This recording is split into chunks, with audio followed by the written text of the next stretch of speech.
Assalamualaikum warahmatullahi wabarakatuh. Saya Fadla Nur Hasanah, MPM 247828042. Nah, video ini itu modul 5 di 5.413 skenario 2 dari 5.4.12 tadi ya. Di sini kita akan menghadapi tantangan lebih kompleks di mana kebijakan keamanan perusahaan menuntut kita untuk mengisolasi dan mengatur hak akses beberapa departemen sekaligus secara spesifik. Nah, melalui Extended ACL, kita tidak hanya bermain di ranah pemblokiran alamat IP, melainkan kita akan masuk secara detail ke dalam manajemen port layanan pada layar aplikasi. Kita akan mengatur secara presisi protokol mana yang boleh beroperasi dan protokol mana yang harus dihentikan, seperti memisahkan jalur pemindahan berkas FTP, jalur berselancar web HTTP dan HTTPS, hingga jalur uji konektivitas ICMP. Nah, sebelumnya kita akan tinjau kembali prinsip-prinsip dasar dan fondasi utama dalam merancang Extended ACL, yaitu aturan lokasi penempatan yang mutlak. Seperti yang sudah kita sepakati dalam teori arsitektur jaringan, Extended ACL itu harus diletakkan sedekat mungkin dengan sumber lalu lintas atau source traffic.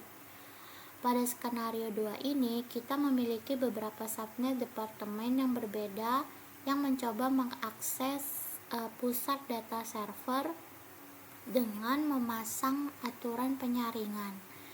Nah, langsung di router gerbang pertama yang menerima paket dari departemen tersebut, kita berhasil melakukan optimasi jaringan yang efisien. Router tidak perlu membuang waktu dan memori untuk memproses perutean paket dan jalur kabel backbone antara router tidak akan dibebani oleh trafik sampah yang akhirnya memang ditolak oleh kebijakan keamanan. Kita memotong jalur serangan atau jalur pelanggaran akses tepat di pintu pertama jaringan. Nah, kita buka CLI pada router utama yang menjadi gerbang bagi departemen tersebut, lalu masuk ke mode privilege dengan perintah enable, lalu ke configure terminal. Pada skenario 2 ini kita akan menerapkan metode name extended ACL, atau ACL ini diperluas yang menggunakan nama. Karena kebijakan jaringan modern sangat menyukai metode untuk memudahkan dokumentasi tim administrator, kita ketikkan perintah pembuatnya, yaitu IP Access List Extended, diikuti dengan nama identitas yang sudah ditentukan di lembar kerja. Misalnya kontrol departemen. Perhatikan perubahan pada prompt text di router kita yang kini bertuliskan config x nacl. Itu menandakan kita sudah berada di kamar konfigurasi yang tepat.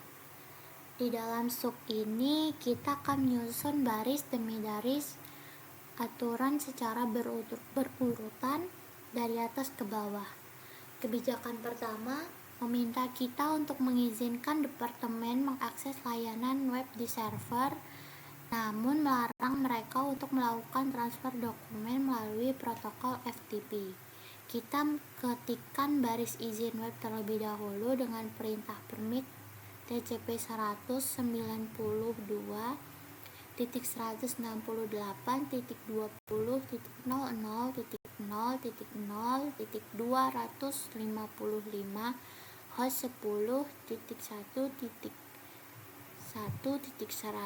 EQ80. Sintaksis ini menjelaskan secara eksplisit bahwa seluruh komputer di subnet 20.0 itu diizinkan menggunakan protokol TCP menggunakan host server 10.1.1.100 hanya untuk port 80 atau HTTP. Nah, jangan lupa untuk mengetikkan baris kembarannya di bawah, yaitu dengan mengubah bagian akhir menjadi EQ 443 untuk memberikan izin pada jalur web aman atau HTTPS. Setelah itu kita tuliskan baris larangan FTP secara tegas di bawahnya dengan mengetik DNI TCP 168.0.0.0.0.0.0.0.0.0.0.0.1.1.1.1 Port 21 merupakan pintu masuk bagi lalu lintas FTP dengan baris ini. Nah, setiap upaya pengiriman berkas dari departemen tersebut itu akan langsung digagalkan.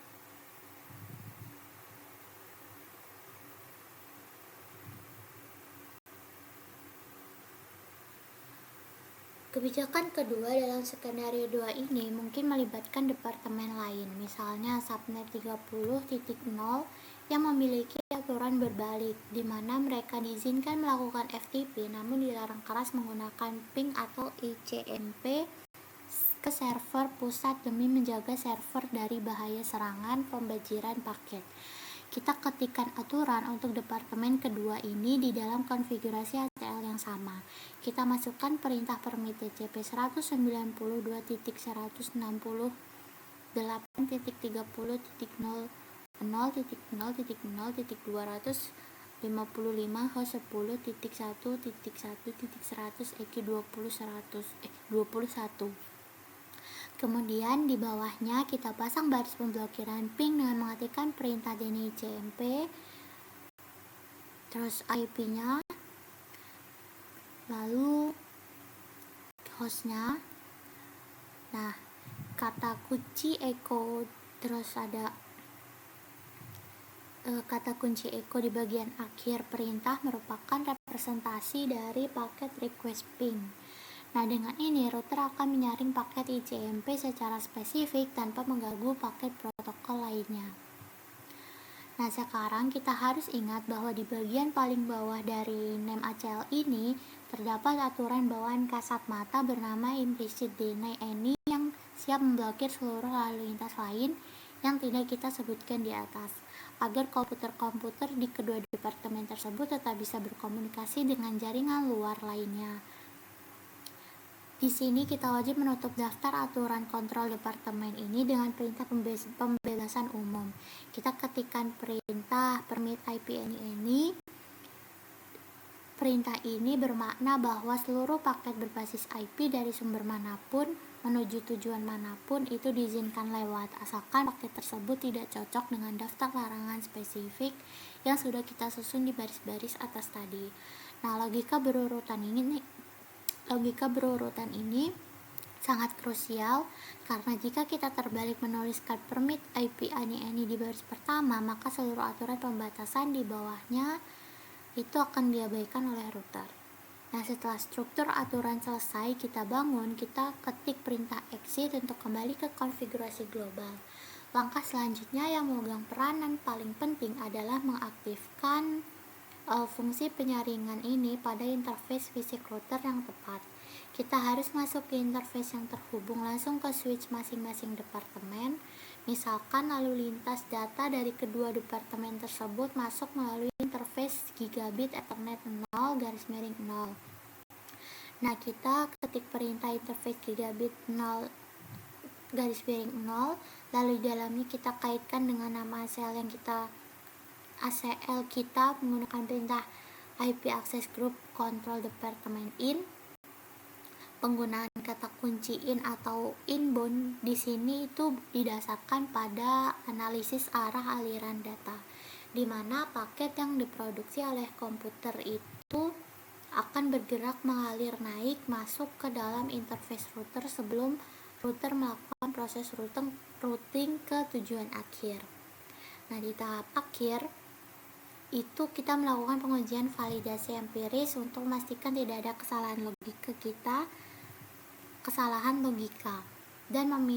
dan kita harus berpindah ke komputer di departemen pertama dengan IP segmen 20.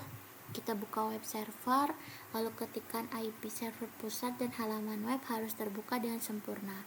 Namun saat kita membuka aplikasi CMD yang sama dan di CMD di PC yang sama, dan mencoba menekan perintah FTP diikuti IP server tadi, koneksi harus berstatus ditolak atau timeout. Sebaliknya, saat kita pindah ke komputer departemen kedua dengan IP segmen 30, uji coba ke FTP server harus berhasil memunculkan perintah login, sedangkan saat kita melakukan ping, layar terminal harus menunjukkan pesan destination host unreachable.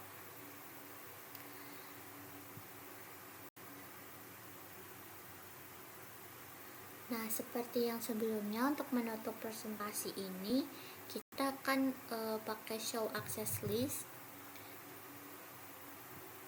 Nah, di sistem Cisco iOS ini menampilkan secara transparan struktur dari extended IP access list control departemen kita. Di sini kita akan melihat baris-baris instruksi lengkap dengan nomor urut sekuensialnya. Ada di setiap baris itu ada aturan permit dan deny tersebut. Di situ akan sudah muncul teks indikator berupa angka matches yang valid. Angka matches ini itu mempresentasikan jumlah paket data dan data simulasi yang benar-benar ditangkap, dibedah metadatanya dan dieksekusi oleh router sepanjang proses pengujian yang kita lakukan tadi.